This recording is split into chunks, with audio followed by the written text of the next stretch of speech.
Welcome to this episode of Kelly's Reality. Today, I am really excited to have you guys listen to my guest, Dan Wakeford. He is the editor-in-chief of People magazine and has some really important things to say about mental health and why we should be talking about it. So thank you, Dan, so much for joining us today. How are you? Thanks for having me, Kelly. I'm doing well. I'm doing good. Good. So for me as a therapist, a big reason that I went into the field was truly to break stigmas, to get people comfortable and talking about therapy. And that's why I really love People Magazine's Let's Talk About It campaign. And what struck me the most is that you share stories of ordinary people and celebrities. And so there's really something that everyone, no matter what they look like, where they live, can latch onto a story and just feel seen and heard through the magazine. So I love the campaign. Thank you. Now, can you tell me a little bit more about how this came about and why it is so vital right now? So my last boss, who I was very close to, Jess Cagle, one of the last things he said when he was leaving his position was that remember that people has such a good, you've got such a big power to responsibility to do good in the world. Mm-hmm. And so it really took me aback, and I did have to think about it for a long time, because I know that I can create an amazing magazine and do kick-ass content and create compelling stories and the right mix of celebrity content and human interest content, but I hadn't really thought about like what I could do for the world and what good I could do. So I thought about it, and I came up with about 5 different areas, and mental health was at the top of the list. And then I spoke to my amazing staff, my senior staff, and they were all unanimously on board that we should make mental health one of our causes. And the reasons for that really is because it touches everybody's lives. Everybody knows somebody who's affected by mental health if they haven't been affected by mental health anyway. And I think everybody can improve their mental health. Just personally, I've got people in my family who have suffered from PTSD, from trauma. I've got friends who've suffered from anxiety, from depression, and friends' kids who are suffering from child anxiety. And since doing the campaign, people have just shared even more stories I'm aware of. And certainly during this time through Corona, mental health is more important than ever. The pandemic can exacerbate feelings of anxiety and stress, and people are dealing with unemployment, loved ones are at risk, and we're all out of our normal routines. So to keep emphasizing mental health, emphasizing mental health at this time is more important than ever. Yes, absolutely. Yep. And I think you guys had come up with the campaign even pre-pandemic, correct? Yeah, we started it last October, and we started on Mental Health Awareness Day, and we were just raring to go because we really wanted to start doing this, and we kept thinking, when is the right time? And I think any time is the right time. Yeah. And we launched the campaign with a portfolio of suicide survivors, and they were shot by Desiree Lestage, who's an artist, a photographer who has devoted her time to this, and it was so powerful. And as soon as we put the magazine out, and it comes out on a Friday, and I have my Instagram tagged to my editor's letter, and that Sunday I woke up with so many like powerful and heartbreaking stories from parents and friends of relatives who dealt with depression, and just being so pleased to hear these stories told and to have an outlet, finding it cathartic. And I also approach some of them, and they've told their stories on people.com as well. Yeah, and it's such a great, I'm sure you've gotten a great response from readers, just from reading, again, the ordinary stories, but also the celebrity stories too, because like the suicide survivor stories, this is the real raw side of mental health. And it's such a beautiful thing when we can share and learn from people, and to make people to realize that they're not alone, and that there is hope, and there is, if people are going through difficult times, that there is a solution, and that other people have gone through this, and there is life on the other side. And so obviously suicide and depression is probably the most extreme versions of mental health, and that's one of the reasons why we launched with that. But we've covered many different aspects of mental health through PTSD, through teen anxiety, childhood anxiety, Black youth suicide, and bipolar disorder, schizophrenia, postnatal psychosis, many different elements. And usually we're covering these stories. Most weeks we have one in the magazine, whether it's a case study from a human interest person or a celebrity. Yeah. I think celebrities opening up is really useful. Yeah. I think there's a presumption these days with celebrity and with social media that everybody has this perfect shiny life. Certainly what I put on my Instagram isn't how my life always is. Yep. My life is a lot more shiny and perfect on Instagram than it is in real life. And so the idea of celebrities opening up and admitting that their lives aren't shiny and perfect and that they have struggled as well really helps people feel less lonely and alone, and that like this is something that affects everyone, and so you can erase the stigma there. Yes. And I know in my practice too, every week I just hear people saying, gosh, I think this is so strange or out of the ordinary. And just even by telling them, hey, you're not alone. This is a common thought or concern. And you can just feel like, wow, I'm not alone. There's other people, is just such a beautiful thing to be able to just breathe. And I love too, people being so open on social media, like you said, showing the real side of it. I'm with you. I wish my life was as perfect as it looks on Instagram, but it's been great. Like I have friends that share therapist recommendations online. They talk about what medication they're on. They repost mental health things. And I even get a lot of clients through social media these days. So I feel like the tide is turning now where people are okay with telling their story and sharing it. And on the flip side of that too, I also say you don't have to share it if you don't want to. You know, you can shout it from the rooftops. There is no shame in that. But also if you want to keep your stuff private, no one knows you're going to counseling. No one has to know if you have a diagnosis. So it's really what you're comfortable about. But I do love the sharing of the stories to help people. Did you find that people were open to share their story, or has there been hesitation? And I mean, the human interest subjects are obviously all really interested in sharing their story and helping people in their conditions. And for the most part, celebrities are as well. Sometimes they're very specific about the timing of when you're doing it, and they don't want to overblow the mental health, and they don't want it to always be the headline, but they're very open to talk about it.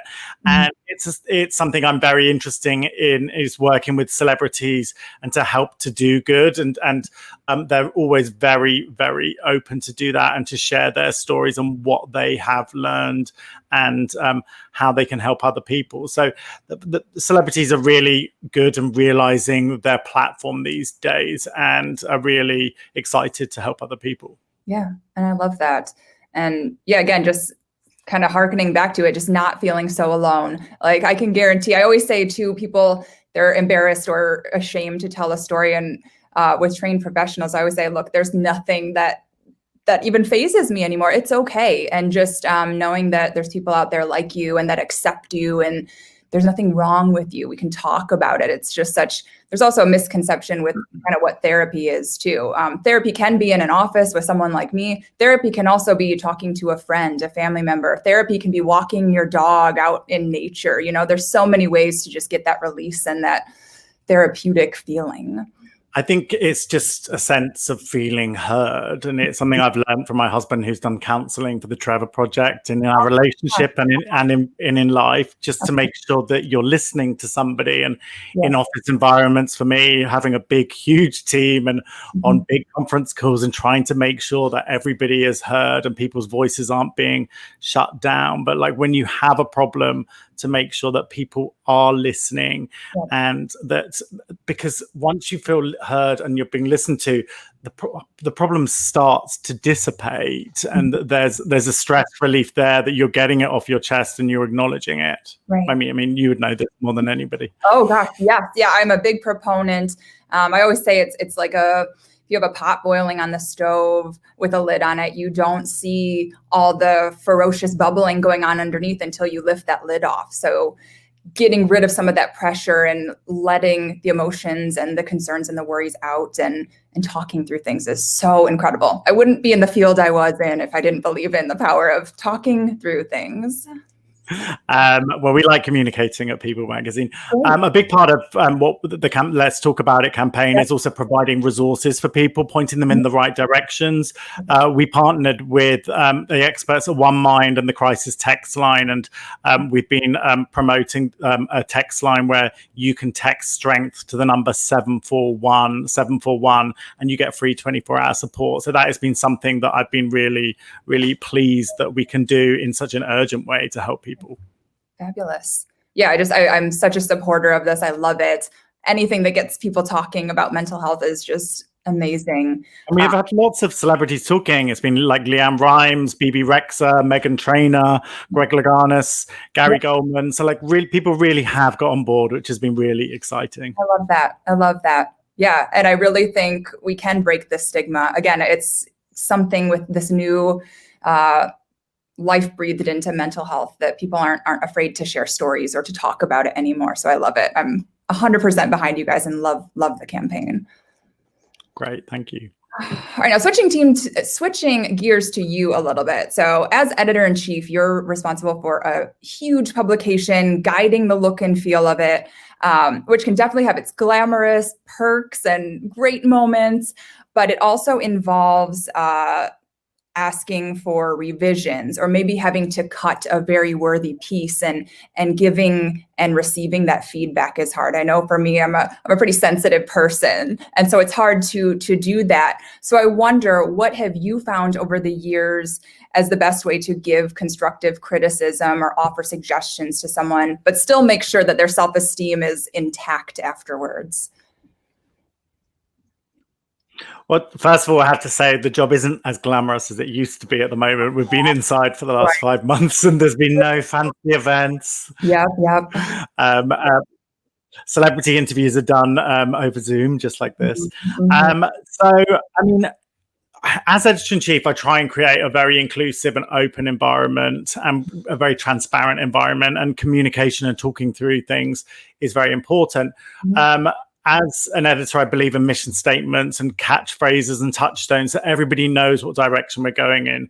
What we do at People, what we cover is ordinary people doing extraordinary things and extraordinary people doing ordinary things. So people really understand why they're coming and what they're pitching. So if you're transparent and you're talking to each other and you know what you're doing, there are things that I've emphasized since becoming editor-in-chief, like what are we learning from this story? What is the takeaway here? And so the readers do know, the editors do know that I'm looking for a little bit more depth at times than there have been in the past. And so we're all on the same page, but then if something isn't right, then we'll talk it through. Usually there is a solution as to how we can make it work or where it can go. Is this a digital story? Is it a smaller story? Is this, can we take a different angle? There usually is a way to solve it. The staff at People are the best in the business. So there's not that much tension and rejection at times. So there's a very transparent understanding on why it works. Well, I hope there is. You'd have to check with them if what I'm talking about is effective, but I would hope to think so. That's a separate interview, I guess. So I think it's being transparent and creating an open environment and talking. So there's an understanding as to why, and it doesn't just feel arbitrary. This isn't getting in because this is The Devil Wears Prada and some random reason, and not understanding why this isn't working. Excellent. And then too, just like social media, we often don't see what goes on behind the scenes to get to where someone is in their career. Now, how have you handled rejections or doors closing in your career journey? When I was younger, it was probably the most of the time when the rejection was happening, when I was trying to get my foot in the door. And at the time, I think when you're younger, you're a lot more robust, and it was just like, it was the rejection and the other opportunities. It was just exciting. And I never really had a worry whether I would get from A to B. I trying to have a distance perspective on a lot of things, and the idea that in the end I would get there, but I wasn't actually sure of where I was going. And so if you're just enjoying the present day of the experience and just being excited about it, I didn't really struggle with that rejection. Looking back, I think it may have been just because I was younger. In recent years, I was between jobs at one point, and that was a challenge, and that was dealing with rejection and what to do at that stage. And again, it was a distance perspective of like how I'm going to get there. I'm going to go from A to B, and it is going to happen, but it's not going to be fun in the meantime. And so just being optimistic helps for me in those environments.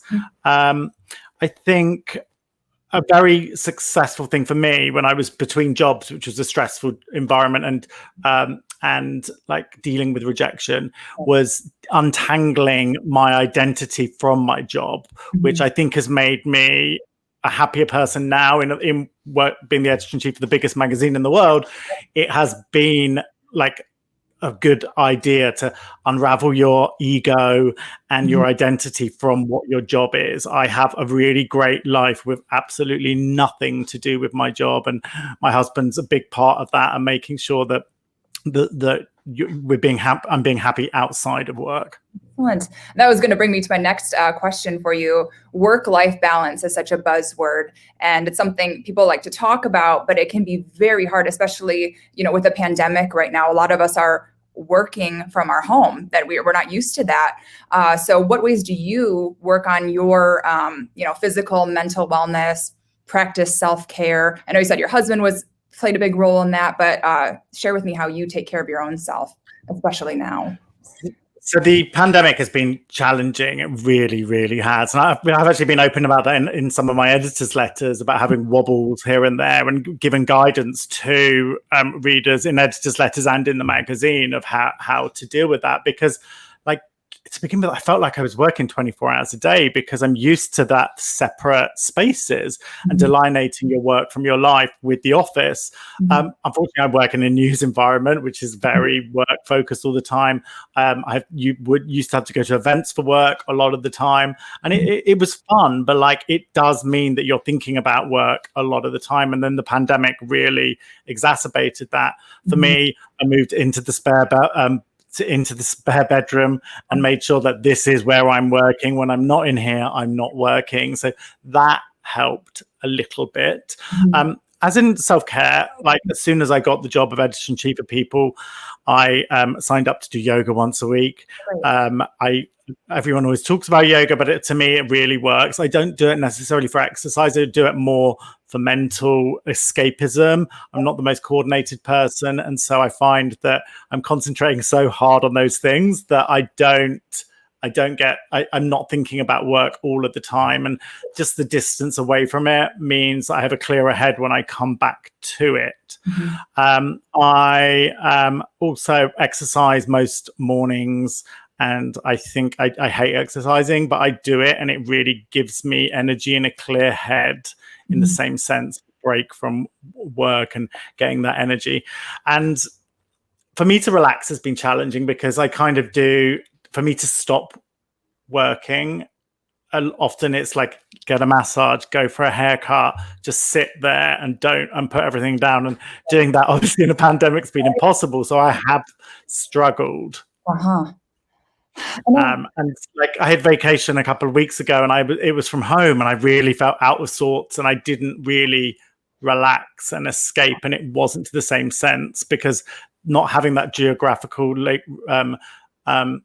escape and the self-care that I usually probably indulge in on a vacation. Sure.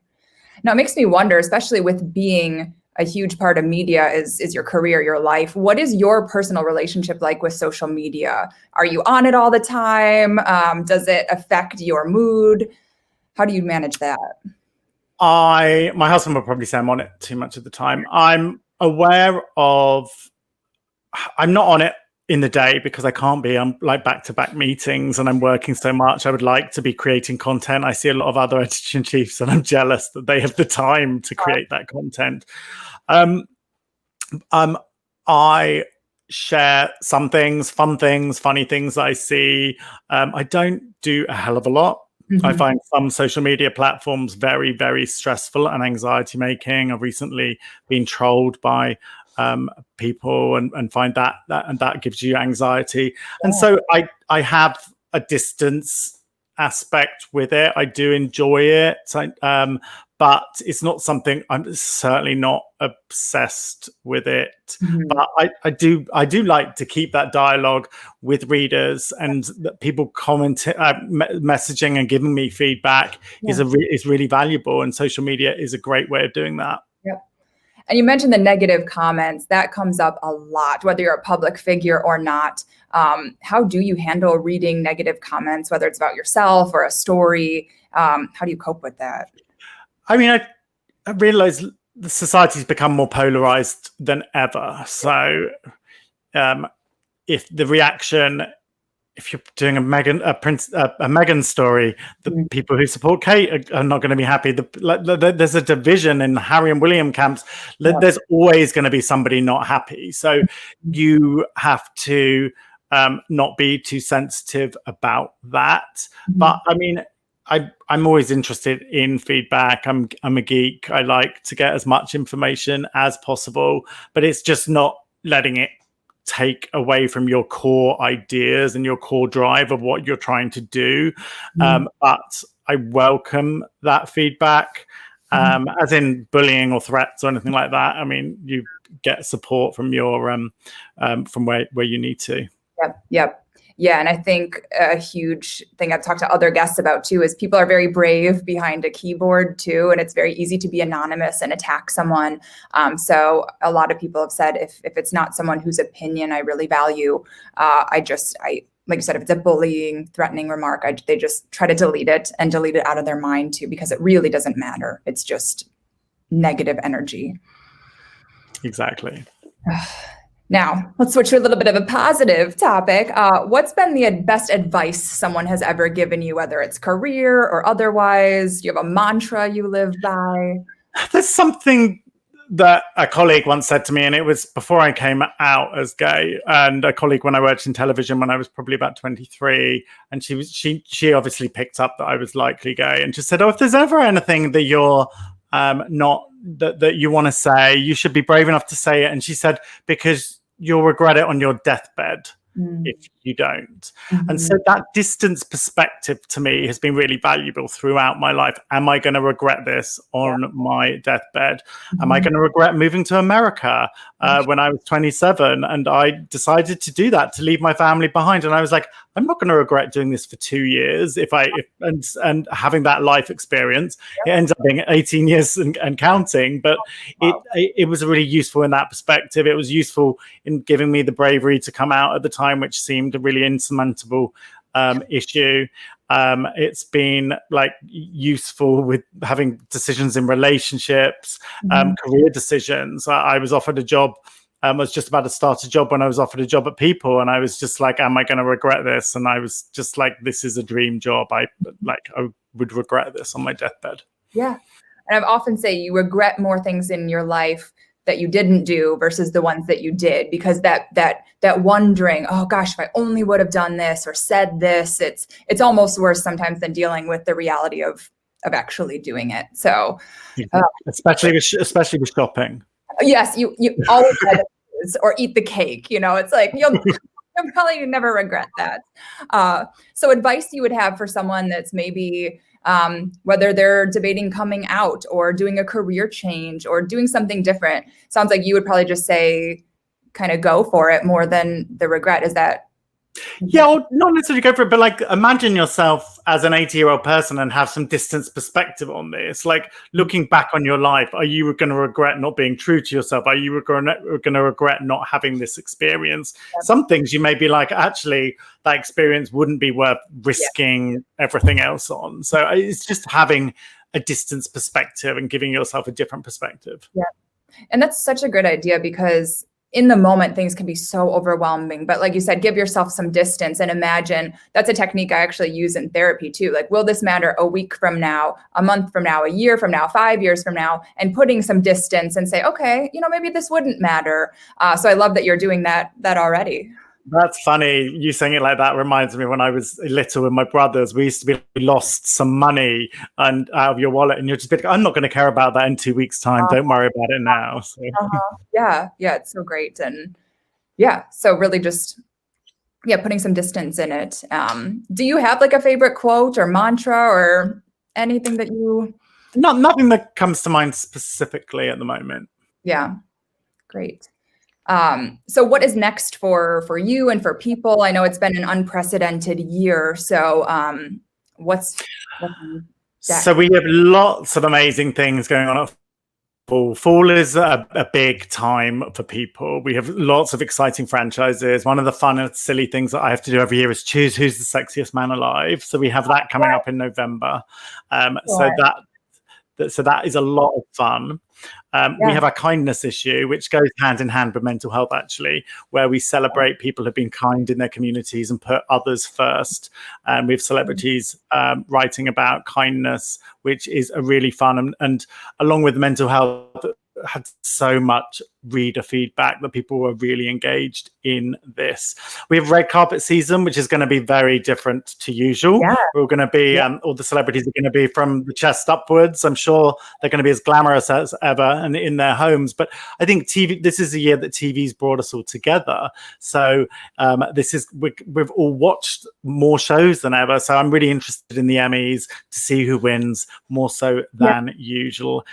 And then we have our People of the Year issue at the end of the year, where we celebrate the people who have made a difference and done amazing work this year. And I think it's going to be a very intriguing time and intriguing choice of people with probably the most memorable year in the last century has happened with racial unrest and COVID and everything else that has gone on. That there's going to be a very interesting group of people we'll be celebrating.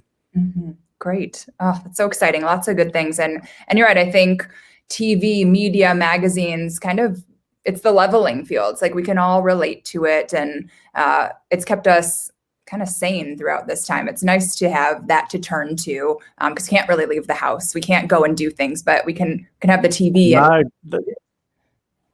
It's exactly that. Our digital numbers are through the roof. Our subscription numbers are through the roof. I think people as a brand provides comfort, escapism, and information, just what you need right now through these difficult times. Absolutely. Yes.